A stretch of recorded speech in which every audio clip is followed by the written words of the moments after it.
Hello friends, आज बनाएंगे गोंद के लड्डू। तो मैंने सारी वो इंग्रेडिएंट लिए हैं जो हमारी हेल्थ के लिए अच्छे होते हैं। तो सबसे पहले मैंने ये काजू ले लिए हैं, कटोरी, ये बादाम ले लिए हैं,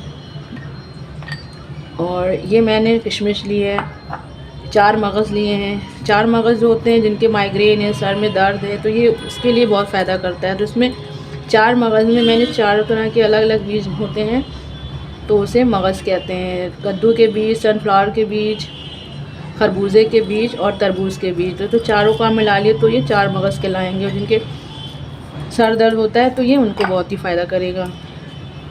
और ये अखरोट है, ये नारियल है, और ये मैंने ले लिए हलीम सीड। ये हलीम सीड उनके लिए होते हैं जिनके काफ़ी जोड़ों में ज़्यादा ही दर्द रहता है, हड्डियों में बहुत ज़्यादा दर्द होता है। ये हलीम सीड बहुत फ़ायदा करते हैं। और ये हलीम सीड बहुत ज़्यादा गर्म भी होते हैं, तो इन्हें बहुत ज़्यादा नहीं डालना है, बस इन्हें थोड़ा सा डालना है। और ये आजकल जो तेज़ सर्दी आ रही है, ये इसी सर्दी में खाए जाते हैं। थोड़ी सी ये मैंने हल्दी ले ली है।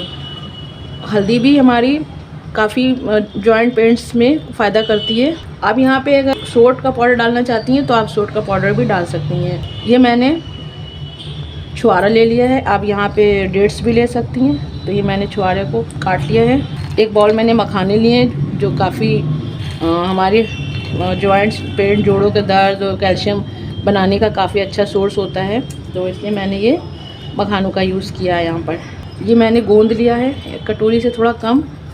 तो ये तो ऑफ कोर्स सबको पता ही है गोंद हेल्थ के लिए कितना अच्छा होता है, ख़ासकर उन लेडीज़ के लिए जिनके न्यू डिलीवरी होती है, तो उनको तो ख़ासकर गोंद दिया जाता है। और फिर साल में एक मरतबा हर लेडीज़ को इस गोंद से बना हुआ किसी चीज़ में भी, या मखाने के साथ किसी तरह से भी आप इसका इस्तेमाल साल में एक बार ज़रूर करें। तो चलिए फिर इनको बनाना शुरू करते हैं। और ये मैंने 1.5 कटोरी आटा ले लिया है। आप आटे की जगह रवा के भी लड्डू बना सकती हैं। मैंने कढ़ाई ले ली है जो कि इसका तला काफ़ी थोड़ा सा भारी है। जब भी इस तरह के चीज़ें बनाएं तो कढ़ाई का जो तला होना चाहिए वो भारी होना चाहिए, क्योंकि बहुत जल्दी सब चीज़ें जल जाती हैं। तो इसलिए मैंने कढ़ाई के तले को भारी लिया है। तो अब मैं इन सारी चीज़ों को अलग अलग तरह से फ्राई करूँगी। तो मैं सबसे पहले आपको इसमें घी का इस्तेमाल कर रही हूँ। तो इस तरह के लड्डू जब भी बनाएं तो घी का ही इसमें इस्तेमाल करना ज़रूरी होता है, तभी हमें इसका अच्छा बेनिफिट मिलेगा। देसी घी के लड्डू से टेस्ट भी काफ़ी अच्छा आता है। और इन सारी चीज़ों को ना फ्राई करना बहुत ज़रूरी होता है। फ्राई करने से क्या होता है कि हमारे लड्डू ज़्यादा भी चल सकते हैं। और अगर मैंने जो भी इसमें इंग्रेडिएंट दिखाए हैं, आपको इसमें पिस्ता डालना हो तो पिस्ता डाल सकती हैं, या आपको कुछ इसमें ज़्यादा लग रहा है कि कुछ इसमें आपके पास नहीं है, घर में अवेलेबल है चीज़, तो आप वो चीज़ कम भी कर सकती हैं। लेकिन कुछ चीज़ें आपको डालना बहुत ज़रूरी होता है, जैसे गोंद है, हल्दी है, हलीम सीड है, ये सब चीज़ें तो ज़रूरी डालना है। और बाकी में आप थोड़ा सा कम ज़्यादा कर सकती हैं। लो फ्लेम पर सबसे पहले काजू, बादाम, इन दोनों को एक साथ फ्राई कर लेते हैं, क्योंकि दोनों एक तरह से एक ही जैसे हार्ड होती हैं, तो इनको एक साथ फ्राई कर लेंगे तो जल्दी काम हो जाएगा। अगर एक एक चीज़ को अलग अलग फ्राई करेंगे तो फिर बहुत ज़्यादा टाइम लग जाता है। तो अब काजू बादाम को मैं बाहर निकाले ले रही हूँ। बढ़िया सी खुशबू आने लगी है जब, तो समझ लीजिए कि आपके फ्राई हो चुके हैं। और इनका कलर चेंज होने का इंतज़ार ना करें। तो अब मैं सब क्या करूँगी, मैं यहाँ पे अखरोट डाले दे रही हूँ। अखरोट आप कम ज़्यादा भी कर सकती हैं। और अगर नहीं अवेलेबल है घर पे, कभी कभी सब चीज़ें नहीं हो पाती हैं घर में, तो आप इनको स्किप भी कर सकती हैं। अब डाल देते हैं छुआरा डाल देंगे, साथ में किशमिश डाल देंगे। किशमिश को बहुत ज़्यादा फ्राई नहीं करना है, बस ये थोड़ा सा फूल जाएगी तब आप इसको बस फ़ौरन निकाल लें, क्योंकि ये सारी चीज़ें ना बहुत जल्दी फ्राई हो जाती हैं, इनको ज़्यादा देर तक नहीं फ्राई करना है। अब आती है नारियल की बारी। नारियल तो बहुत ही जल्दी फ्राई हो जाता है, इसको बस डाल कर समझ लीजिए निकालना ही होता है।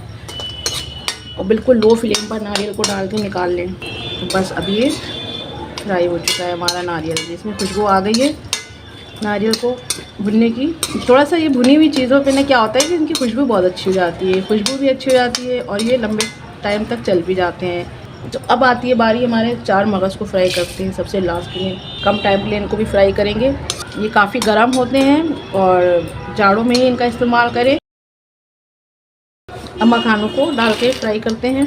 ड्राई फ्रूट्स फ्राई कर लें तो मखानों को लास्ट में फ्राई कर लें, क्योंकि मखाने जो होते हैं वो ज़्यादा घी अब्जॉर्ब कर लेते हैं। तो मखाने भी हमारे फ्राई हो चुके हैं, तो मखानों को भी बाहर निकाले लेते हैं। थोड़ा सा देसी घी और डालेंगे। अब घी को गर्म करने के बाद लो फ्लेम पर गोंद डाल देते हैं। गोंद को लो फ्लेम पर फ्राई करेंगे, हाई फ्लेम पर नहीं फ्राई करेंगे। अगर आप हाई फ्लेम पर फ्राई करेंगे तो गोंद जो होगा वो जल जाएगा, इसलिए इसको लो फ्लेम पर फ्राई करें। और सबसे अच्छा है कि आप इसको ज़रा देर के लिए धूप में दिखा लेंगे तो ये ज़्यादा अच्छा फ्राई हो जाएगा। अब गोंद को भी बाहर निकाल ले रहे हैं। अब क्या करेंगे, हल्दी को डाल देंगे। हल्दी को भी थोड़ा सा फ्राई कर लेते हैं और साथ में हलीम सीड डालेंगे। यहाँ पर थोड़ा सा हलीम सीड और हल्दी को फ्राई करेंगे। हल्दी को फ्राई कर लेने से हल्दी फिर कच्ची कच्ची नहीं रहती है। बस हलीम सीड और हल्दी थोड़ा सा फ्राई होने के बाद साथ में हम यहीं पे आटा डाल देंगे। आटे को हम यहाँ पे भून लेते हैं थोड़ा सा। तो आटा भी हमारा भुन गया है, भुनने की खुशबू आ चुकी है। और आटे को भी हाई तले पे बनाएं ताकि कुछ भी आपका जले ना। तो इस लड्डू को जब भी बनाएं तो हाई तले का बर्तन लें, क्योंकि कुछ भी जल जाएगा तो आपका सारी मेहनत बेकार हो जाएगी, टेस्ट अगर ख़राब हो गया। तो अब मैं इसको गैस को बंद करके इसको थोड़ा ठंडा होने दूँगी। गैस की गर्मी भी गर्म हो जाएगा थोड़ा सा जो भी बचा है इसका कच्चापन। फिर उसके बाद में दूसरे बर्तन में इसको ट्रांसफ़र कर लूँगी। आटा हमारा ठंडा हो रहा है, मैं इन सारी चीज़ों को ग्राइंडर में पीसे ले रही हूँ।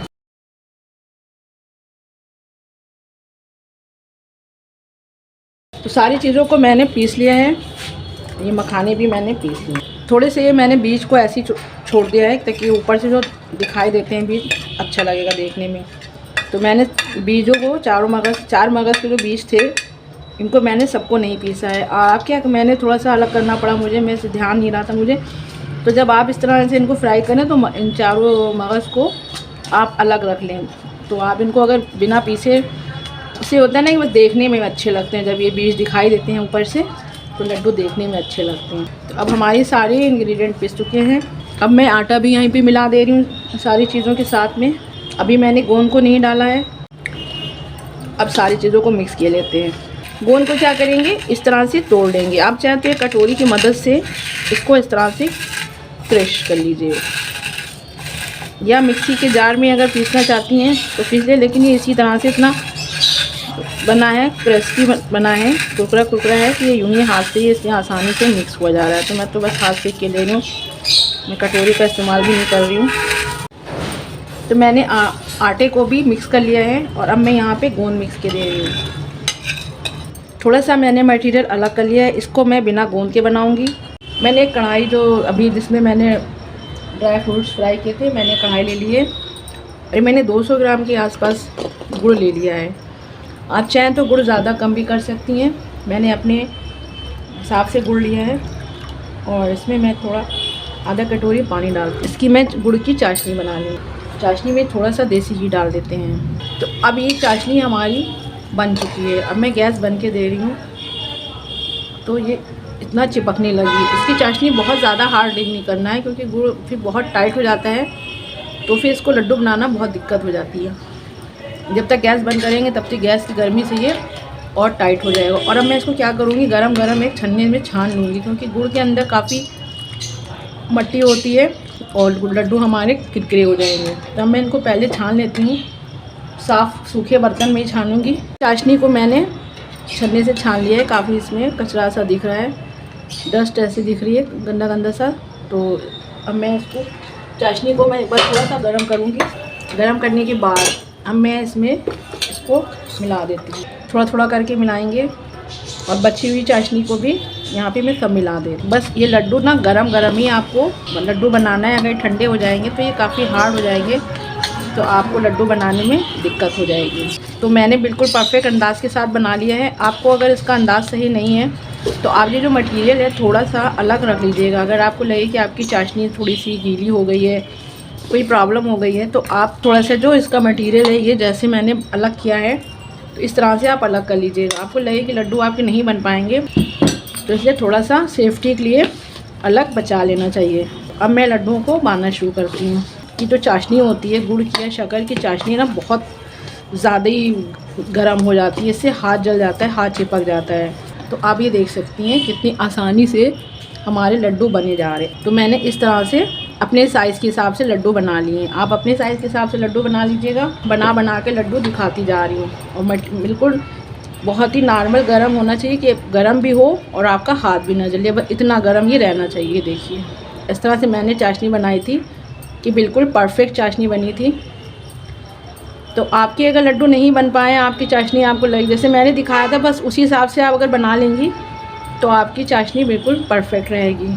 और अगर आपसे थोड़ा सा मिस्टेक हो गया, आप नहीं है पहली बार बना रही हैं, तो अक्सर पहली बार बनाने में गलती हो जाती है, तो आप थोड़ा सा भून के बेसन भी डाल सकती हैं, या ये मटेरियल थोड़ा सा बचा लीजिएगा, थोड़ा सा अलग कर लीजिएगा। और फिर बाद में आपको लगे कि आपके लड्डू गीले हो रहे हैं, आपसे नहीं बन पा रहे, तो आप क्या करें, लड्डुओं में बाद में अपना मटेरियल ऐड कर दीजिए। तो चलिए मैं सारे लड्डू बना लेती हूँ, तो फिर मैं आपको सब दिखाती हूँ। मैं दिखा दे रही हूँ कि सीधा आपको दिखा रही हूँ कि आप अच्छी तरह से देख लें कितनी आसानी से ये लड्डू बने जा रहे हैं। तो मैंने सारे गरम लड्डू बना लिए, मुझे बिल्कुल भी दिक्कत नहीं बनाने में। और आपके हाथ जल रहे हैं और आपका मटेरियल देर तक बनाते बनाते ठंडे हो जाएंगे, तो आपको फिर से थोड़ा सा इसको गर्म करना पड़ेगा, क्योंकि फिर ये हार्ड हो जाते हैं लड्डू बहुत ज़्यादा। अभी ये मेरे लड्डू गर्म है, क्योंकि मैंने जिस गैस से बनाया था उसी गैस पे नीचे रख दिया था, तो काफ़ी देर तक बर्नर गर्म रहता है,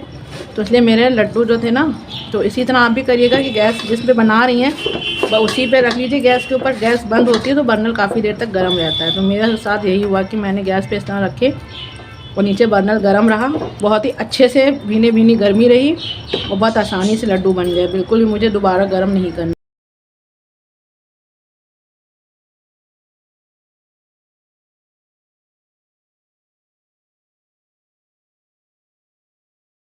तो दोस्तों ये हमारे लड्डू बनकर तैयार हो गए हैं। ये बहुत टेस्टी लड्डू बने। आपको मेरे रेसिपी अच्छे लगे तो मेरे चैनल को सब्सक्राइब कर दीजिएगा, लाइक कर दीजिएगा, शेयर कर दीजिएगा। तो जैसे मैंने बनाए थे बस वैसे ही बना लीजिएगा।